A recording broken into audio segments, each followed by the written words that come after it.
আসসালামু আলাইকুম। Light off knowledge জ্ঞানের আলো ইউটিউব চ্যানেলে আপনাদের সবাইকে স্বাগতম।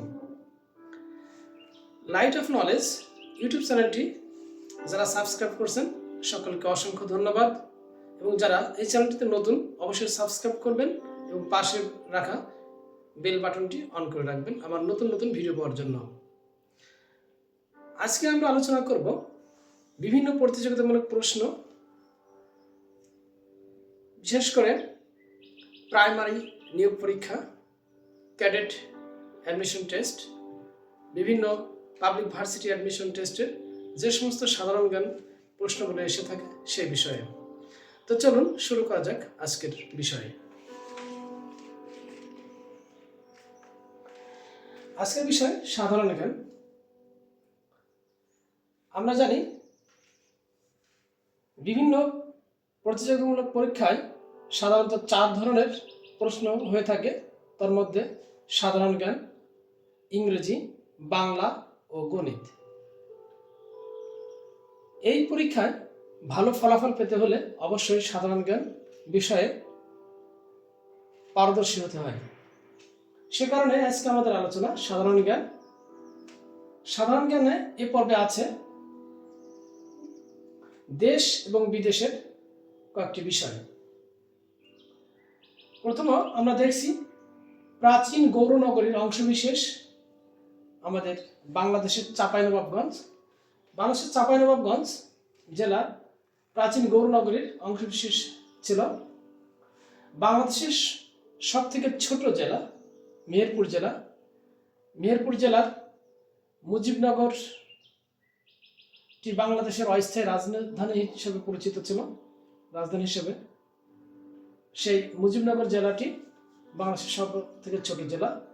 ছত্রপতি নামে পরিচিত শিবাজি, হুমায়ুন নামা লিখেছেন গুলবদন বেগম।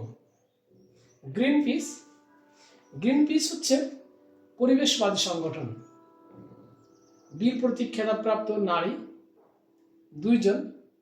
আমরা অনেকে অবগত আছি বাংলাদেশ মহান মুক্তিযুদ্ধে 2 জন সম্মানিত নারী যারা বীর প্রতীক খেতাবপ্রাপ্ত হয়েছিলেন, তার মধ্যে তারামন বিবি ও সেতারা বেগম।